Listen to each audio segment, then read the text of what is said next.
everybody? It's your boy 405 here. As I decided to go live here tonight, as I'm gonna speak on my lottery tickets, I had a big winning tonight. Big winning tonight. So let me see here. On this ticket here, this one here, bam, a good $15. As you can see, let me see here. As you can see here, we got one. Hold on here. Let me see. We got right. We got guy. That's two. We got flip. That's three. We got what? That's four. Flip is five. And lap is six. On this one, we got six words, which was $15. $15 on this one, which was a $15 is $15, you know what I'm saying? As you got on this one, bam. But this one right here though, this one right here, this one right here, $50 winner. $50 winner here. I was surprised, I was shocked. As you can see here, we got, let's go with the first word. We got ink. We got ink. We got sniff. That's two. Three will be menu. Four would be imaginative. Five would be taxi. Six would be hit. Seven would be tub. Eight will be beef. As you saying, $50 here. We won $50 on this ticket here. $50. As I was so happy, man. I mean, you know what I'm saying? As I get them both here, we got 50. We got 15 here. That is $65 off of $9. I only spent $9. I made a big profit here on these tickets here. And then you can see here the winnings. As you see, the winnings are, what is it? Let me get a good one out of 367. One out of 367 here. As the winnings are. One out of 367 here. As the winnings was, the winnings was decent, but I won. I'm happy off my $3 tickets. I'm so very happy. $65 off of two tickets. I'm going to save these tickets because I got to see how my bills are going to go tomorrow. Tomorrow is Sunday. It's the end of the week. I'm going to see how everything goes with my ticket. My bills. I'm going to see what I can pay, what I can't pay, what I need to pay or whatever. So we're done with the tickets here. We're going to talk about Katt Williams. Katt Williams has been all over the internet here. Katt Williams is he's been clowning everybody. He clowned Ricky Smiley, he clowned Chris Tucker, Cedric the Entertainer, the dude, Family Feud, God, I can't even think of his name. Steve Harvey, Ludacris, Gary Owens, Faison Love. As Chris, Katt Williams been doing this thing here. Katt Williams has been clowning everybody. And we'll start with we will start with, who do we start with? Ricky Smiley. We'll start with Ricky Smiley. He talked about Ricky Smiley wanted to be the pimp Mike. He wanted to be the pimp Mike. He couldn't do it. He couldn't play the role. Ice Cube already verified that Money Mike was gonna go to Katt Williams. He kept bringing more and more stuff to the table. He kept bringing more dialogue to the table. So they declared Katt Williams to be Money Mike, as Ricky Smiley was the crackhead Santa, which was breaking in people's houses, on drugs, just stealing and everything, just um, no good, degenerate. As on the scene, supposedly Cat Williams said that Ricky Smiley was hating on him because he was telling everybody that he's a known actor. He does this, he does that, and he wanted to be the man. He wanted to be the man on Friday after next. So as we know, Cat Williams got the role of Money Mike. Um, Ricky Smiley got the role of the Santa. So and then the bad part was about it is that it was supposed to be a rape scene. As y'all know, it was gonna be a rape scene of Terry Crews and Cat Williams. Now, could you imagine that? I mean, it would have been bad. I mean, supposedly Cat Williams finessed the Hollywood execs to say no to a rape scene, and he was like, "No, I can make it real funnier. I can make it real funnier without a rape scene. This is how we gonna do the movie here." He did the vice grips. He did the vice grips to Terry Crews nuts, as we all seen, and it worked out. I mean, it really worked out. As I mean, I liked the movie. The movie was good. The movie was good. I mean, I have no complaints about it. But I believe Ice Cube was disingenuous because as we watched Players Club had a rape scene in it. It was our boy from Menace to Society. He did a rape scene with Ebony. The girl's name was Ebony. So I don't I don't discredit Ice Cube. I believe he was a liar because there was a rape scene in Players Club. Even though it was dark, they didn't show it, but how the scene was set up, you know old girl was about to get raped. As in Players Club, you had old boy go into the room, everybody went to the door, and everybody was listening in to Ebony. And old boy and everybody was saying that yeah, we knew she was getting raped. But as I say, we don't we don't listen to Ice Cube. Ice Cube is a little different now. He done made a lot of money in Hollywood where Ice Cube is like, you know what I'm saying? Ice Cube is a little different. I mean, I guess as you get older, you get more conservative. You get more conservative in life. I mean, I get it. I understand it. I know what they mean because I think different when I was 18. I think different when I was 25. And I'm about to go on 40 here. So I'm going through three generations here. I ain't gonna say generation, I'm gonna just say three different age ranges: 18, 25, 40. And I did a big leap there. It's usually 18, 25, 18, 25, 32, 32, then 40. Like, I mean, I'm just going through different age ranges. As I get older, I think different. My mind, my brain, and everything in my mind, I think different. I learn more. And you got to have morals and integrity. Without morals and integrity, I mean, it's kind of like you don't have boundaries. Like you don't have anything set for yourself. Like you got to have integrity, morals, and boundaries. Like if you don't have that, you pretty much regurgitating stuff that other people says. You have a I'm put Let me put it this way: you got to have a system to yourself. If you got a system, a standard that you see yourself going through, I mean, you can live off that standard and that system as you believe in what you not believe in. And that's a good thing because if you got a system, a standard, integrity, you go off of what you believe in and what you want to do. And there ain't nothing wrong with that. I mean, as long as you got a system, you know what I'm saying? And yeah, and what was next? All right, next we're gonna go to this Epstein thing. Epstein Island, pedophile island.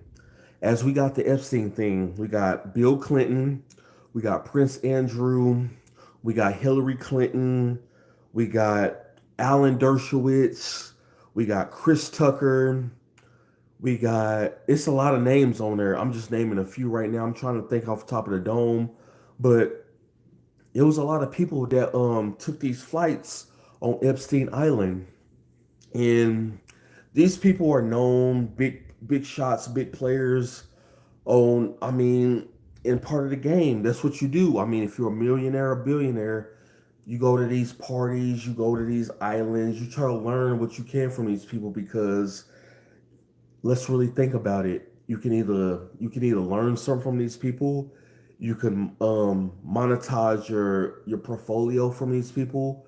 I mean, these people are big wigs. These people are big callers, big shot callers. Like these are billionaires. Jasleen Maxwell was the madam. As let's talk about Jasleen Maxwell. She was the madam for Jeffrey Epstein. She was the number two. We'll call her the number two, as she was the madam. She recruited women for Epstein. She did the most. She was finding women for him. She was, hey, I got a new member on the team. I got so and so here, there, and here. We go to Haiti. We go to Africa. We do the damn thing. Like she was just promoting everything for her man because I'm pretty sure she had feelings for Epstein. She did whatever she did for Epstein, and he rewarded her. Like I'm pretty sure she was a millionaire in her lifetime. Like she was probably doing it big. Like she didn't care. She was like, you know what I'm saying? I got a good man by my side. I know what he's about. I know what he likes, and I'm a fulfill what he likes. So when you got that type of partner on your team, you start to do things that don't make sense, or you know you're doing wrong but you don't care because it profits you. It makes you feel better. It makes you feel better as a person. As Jalene Maxwell, she probably was like, you know what I'm saying? Jeffrey is my guy. I mean, she did that to the fullest. Like I said, she was the number two person. She was doing the pedophile ring. She was recruiting all these politicians and actresses and rappers and athletes, and we don't know who's going to be on this list. I mean, they releasing it day by day.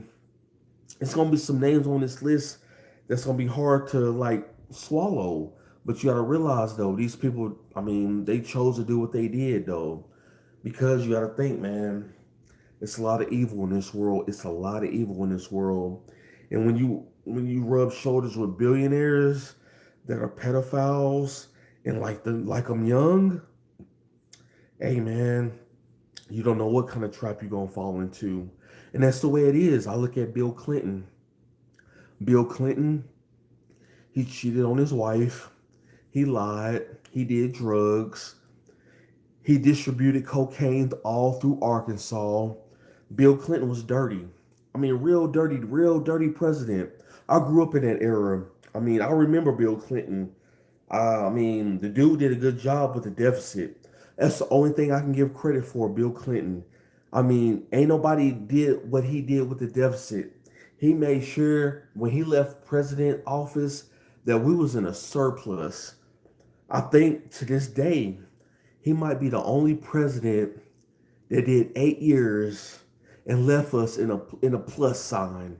Like I think I'm honestly through all of what is it 46 now. I think the only president was Bill Clinton that left us in a surplus. Like he was the getting that, but he had to do a lot of things. He had to sell a lot of places over shore. Like he sold a lot of companies. He sold a lot of our U.S. made, yeah, U.S. made products. A lot of U.S. made products got sold to China. Like Bill Clinton did that. He had to make a move where it made him look good. It made him look good because he made a surplus and a deficit. And I mean, you can't knock him. I mean, he did a good job on the deficit. I mean, we'll go to, George Bush Jr. I mean, he did the Iraq War. I mean, it was pretty bad. He had to kill Saddam Hussein because Saddam Hussein was trying to kill his daddy. And his daddy was Bush Senior. So he got his job done. You got to remember, Clinton did 8 years, Bush Jr. did 8 years. So now as these presidents get elected now, it might be 4 year terms. As we look into the future here, it might be only 4 year terms because these presidents are not doing what they're supposed to do. I mean, they're not for the people. They just got agendas and they just do what they want to do. Like, I'm not going to knock Biden. I mean, he did help Obama. But at the end of the day, I look at Biden like, you know what I'm saying? He distributed crack pipes to us. Um, when Hawaii had their wildfires, all he talked about was his 1969 Chevy. I mean, the dude is his mind is gone. Like, if he does win another term, I mean, I will suspect Harris to invoke the 25th Amendment to get him up out of there. Get him up out of there. Because the dude is like, he's from that, you remember, if y'all old enough, y'all remember that movie, the show Tales from the Crypt? The dude is straight from Tales from the Crypt, as we can see. I mean, the dude is not, his brain power is gone. Like I'm gonna just say it right now. I don't believe in the dude. I really don't care. I'm just happy that it's 2024. Election year is right around the corner. We got the Iowa caucuses coming up soon. I think it's the 23rd of this month. So we gonna wait for the Iowa caucuses and we gonna wait and see what happens there. The candidates, we got Christie, the New Jersey senator. We got Nikki Haley. We got Vivek Ramaswamy. Um and who else? Who else am I missing? Them three, and we got Ron DeSantis and RFK Jr. We got Vic Ramaswamy, RFK, Ron DeSantis, Doug Christie, and Nikki Haley. So the 2024 is up in the air. As everybody's gonna vote for their guy Trump. 2024, you know what I'm saying? The orange people, MAGA land. And as I speak to y'all, I live in Oklahoma. Oklahoma is a red state. They love 45 Savage, aka Donald Trump. They love this dude here. As I say, they love their guy. That's their guy for 2024. The orange people, the MAGA land. They love Donald Trump. And I mean, it is what it is. We're going to see what happened. We got to wait till March. He's going to be going to court for the one lady, I guess the lady that supposedly he raped or sexually assaulted. We're gonna keep it PG here. We not gonna say the real words because we gonna keep it PC here. But yeah, but in March, that's gonna be the first big thing. That hold on, no. Let me take that back. The caucuses. The caucuses will be first. Then we come to March. March will be the trial. So we got January and March. February, it's gonna be a real cold winter. Everybody, y'all better bundle up here in February. It's gonna be a cold winter. They sent El Nino winter. As we see here, we're gonna see what happens. We're gonna see if we get a lot of snow, any power outages, anything crazy. Because we in the winter, we're in the Game of Thrones right now. We are in the Game of Thrones. We got the kings of the north. We got kings of the south, east, west. We got White Walkers. We got everything pushed in. So I'm looking back with a bird eye view like, man, this is crazy. As we enter 2024, shout out to Katt Williams for exposing the Illuminati Holly weird people. In Holly weird, these people are evil and demonic. I don't trust none of them. All these people are diabolical savages. As it's your boy 405, I did my first live in 2024. You know what I'm saying? I'm about to bounce out. Peace.